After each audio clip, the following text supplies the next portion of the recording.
Oi, meu nome é Márcia Jamile e eu sou administradora do site Arqueologia Egípcia. E nesse vídeo eu falarei como foi estudar em uma graduação em arqueologia. Nesse vídeo eu falarei sobre a minha experiência, porque as outras pessoas tiveram outras vivências.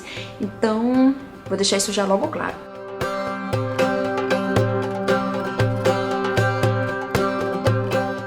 Aqui no canal eu já fiz um vídeo falando sobre a minha trajetória pela arqueologia, falando os altos e baixos, etc. Isso foi bem lá no início, eu acho. Mas nesse vídeo aqui eu vou falar especificamente sobre como foi estudar na graduação.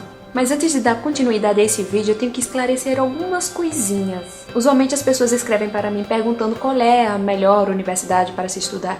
Gente, eu não sei.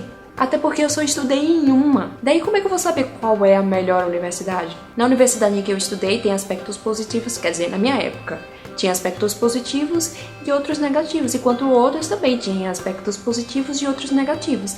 Sem contar que já faz um tempinho que eu me formei, tá? Então não posso dizer qual é a melhor universidade. Isso também depende do que vocês estão procurando. Então, para quem está desesperado procurando uma universidade para estudar uma graduação ou uma pós-graduação em arqueologia, já estou deixando o link aqui na descrição com uma lista de universidades, ao menos as que eu sei que tem arqueologia. E outra coisa muito importante é que não precisam estudar na mesma universidade em que eu estudei. Pode vir, aparece um leitor dizendo que quer estudar na mesma universidade por onde eu passei, mas não é necessário. No Brasil, afora, tem faculdades maravilhosas. Sem contar que eu acredito em uma coisa que um professor meu me disse na época do ensino médio, que quem faz a escola é o aluno. Então fiquem tranquilos, escolha a universidade que for mais próxima de você, ou que você tiver condições de ir, caso seja em outra cidade.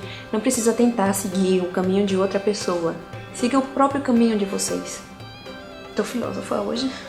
A arqueologia sempre foi o meu sonho de infância. Eu sempre achava bonito as pessoas irem para o meio do nada, passar o pincel na areia e procurar coisas antigas e complementar um pouquinho a nossa história.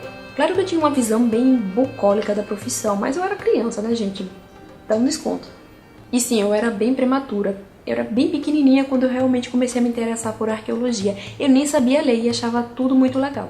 Mas eu não tinha uma ideia específica de qual civilização eu queria trabalhar. E eu digo civilização porque era o que eu tinha contato. Eu não sabia nada sobre a arqueologia brasileira. Então foi na 7ª série que na aula de história eu vi um documentário sobre o Antigo Egito. Então eu decidi que era sobre isso que eu queria estudar. E desde então eu não pensei em outras coisas. E para minha boa sorte, quando eu tinha me formado no ensino médio, tinha acabado de abrir um curso de arqueologia no estado em que eu moro. Então foi assim, foi eu me formando no ensino médio, fazendo vestibular e entrando logo depois. E uma coisa que o pessoal me pergunta muito, o pessoal que está saindo do ensino médio agora, eu não sei como é que se chama, se ainda é ensino médio, é o que é necessário estudar para poder entrar em um curso de arqueologia. E a verdade é que você não precisa estudar nada voltado para a arqueologia. Se concentre somente nas matérias que caem no Enem. Claro que prestem mais atenção na disciplina de história, por exemplo. Na minha época, as maiores pontuações tinham que vir de história, eu acho que de geografia e creio que de literatura. Você não precisa ler um Funari ou um Trigger da vida para poder entrar numa graduação em arqueologia. Deixa isso para pós-graduação, mas isso é uma outra história para um outro vídeo. Como eu disse, eu tinha uma visão bem bucólica da arqueologia. E quando abri o curso de arqueologia na UFES, ainda não tinha saído a grade. Então o que foi que eu achei? Que eu entrando na universidade eu ia ter contato com os vários tipos de arqueologia pelo mundo. Mas foi totalmente ao contrário.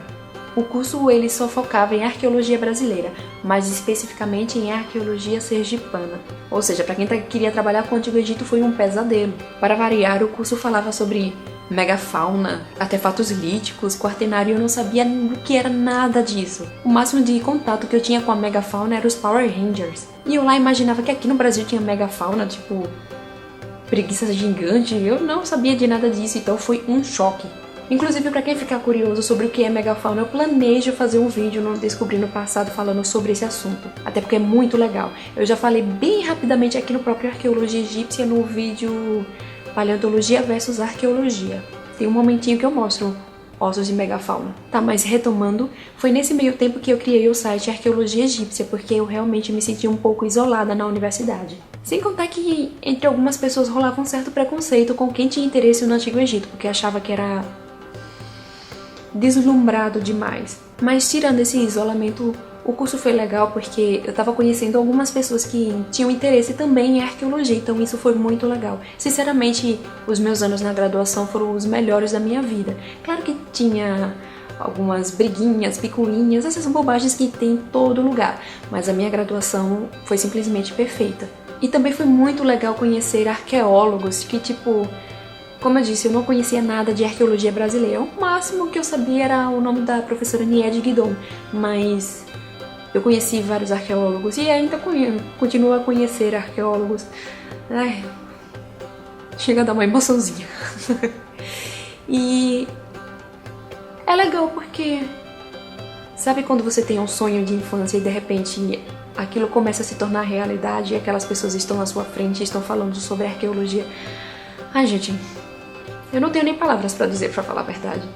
E é difícil também descrever a emoção das primeiras aulas, de ver os professores mostrando sítios arqueológicos, estudos de caso. Simplesmente foi muito legal. Por acaso eu sou essa pessoa de blusa roxa. E esse sítio aí fica bem ao lado do Rio São Francisco, aqui em Sergipe. E claro que valeu a pena também por conta das outras experiências, como viagens, congressos. E não sei dizer para quantos estados brasileiros eu já fui. Eu realmente não faço a menor ideia. Nem para quantos congressos científicos eu fui também. E cá entre nós, para quem vai para congresso científico, fica aí uma dica. Congresso científico de arqueologia, não sei os outros. Fica uma dica. Também ande pelos corredores, porque vocês vão conhecer muitas pessoas legais. E em viagens não deixem de conhecer os sítios arqueológicos, mas não se limite a ficar só tirando fotos como lembrança. Tente ir ler a história do local antes de ir, porque pelo menos você vai entender melhor aquele contexto do sítio. Quando você está estudando arqueologia, fica mais fácil ir para esses lugares. Então, assim, o que normalmente alguém de fora do meio acadêmico vê no Fantástico, uma notícia sobre um sítio arqueológico, a gente está lá, a gente pode ver as coisinhas lá no lugar, ou então entrar na reserva técnica. Então, é o lado mais legal da arqueologia, principalmente quando você é estudante. A gente pode ver artefatos arqueológicos bem famosos de perto, a gente pode conversar com os pesquisadores. Então é muito legal mesmo. E vocês devem estar curiosos sobre os trabalhos de campo. Eu não fui para muitos campos na época da graduação. Eu acho que eu fui para 2, assim, que foram escavações mesmo, e nunca recebi certificado por nenhum deles. Inclusive eu tenho foto do primeiro artefato que eu encontrei. E também apresentei trabalhos em congressos, mas isso eu tive que correr atrás, porque, né, eu não tinha ainda orientador. E assim, eu tava querendo estudar Antigo Egito, quem é que ia me ajudar com isso? Então eu tinha que ir para o congresso, eu tive que submeter trabalho. E foi divertido. E o meu primeiro trabalho apresentado foi sobre a Rainha Ankhesenamun. Como eu não tinha muita experiência, eu fiz ensaios. Bom, como eu falei, eu entrei no curso procurando por arqueologia egípcia. Eu já tinha essa ideia fixa que iria trabalhar com isso, mas outros colegas, eles não sabiam exatamente em qual área da arqueologia queriam seguir. Mas em um curso, normalmente você espera um tempo, vai tendo uma vivência, vai conhecendo mais sobre as disciplinas, para então decidir para onde você quer ir. Por exemplo, você vai pegar no primeiro período, sei lá, aula de bioarqueologia, no terceiro período vai pegar sobre cerâmica, e assim, você vai olhando e com o tempo você decide o que é que você mais gosta e vai pra isso. No meu caso, eu já queria Antigo Egito, mas eu não sabia exatamente o que iria apresentar. Então um professor sugeriu pra mim um tema, que foi voltado para a arqueologia subaquática. Eu acabei aceitando esse tema, só que com o tempo, fazendo a revisão bibliográfica, etc., eu acabei seguindo para a arqueologia marítima. Sinceramente, eu achei bem mais interessante. E como eu não podia ir para o Egito, o meu trabalho foi basicamente de revisão bibliográfica. O resultado dele hoje está disponível em forma de artigo. Eu finalizei todo o meu trabalho, apresentei e acabei passando, mas eu não tive tempo de comemorar, porque depois eu entrei no mestrado. Foi tipo saindo da graduação e entrando no mestrado. E foi basicamente isso a minha graduação. O pessoal tem imaginado várias coisas sobre a minha graduação, mas foi a coisa mais simples do universo. O auge mesmo foi eu ter apresentado uma monografia a ver com o Antigo Egito e as pessoas que eu conheci, porque sinceramente as amizades que eu fiz naquela época são pessoas que eu conheço até hoje, são pessoas que eu considero amigas até hoje. E se tem uma dica que eu posso dar para alguém que está interessado em fazer uma graduação em arqueologia é que seja independente. Não tentem se espelhar na formação dos outros. Eu cansei de ver pessoas falando, mas fulano vai fazer campo, sei lá, em Belém. Ciclano tá fazendo um artigo científico e querendo fazer a mesma coisa, mas não precisa ser dessa forma. Então, nesse sentido, eu fico muito feliz por ter sido bem independente. Se eu queria apresentar um trabalho em um congresso tal, eu ia. Se eu queria escrever um ensaio, eu fui lá e escrevi. Eu não fiquei esperando ver se fulano ou ciclano estava fazendo isso. E outra coisa, se vocês acharem que arqueologia não é pra vocês, não sintam vergonha em abandonar o curso e procurar outra coisa. A vida é só uma, né, gente? Eu via pessoas que não gostavam da arqueologia de verdade e seguiram os 4 anos fazendo o curso, apresentou uma monografia e no final não seguiu a profissão porque porque percebeu que não era aquilo que eles queriam. Então não tenham vergonha em largar o curso. E pra você que está fazendo a graduação agora, bem-vindo ao clube. Bom, se você gostou desse vídeo, deixe seu curtir. E caso ainda não seja inscrito no canal, não deixe de se inscrever. E não deixe de nos seguir nas redes sociais, porque eu sempre estou postando novidades sobre o Antigo Egito ou sobre o meu trabalho. E obrigada por assistir esse vídeo e continue acessando o site.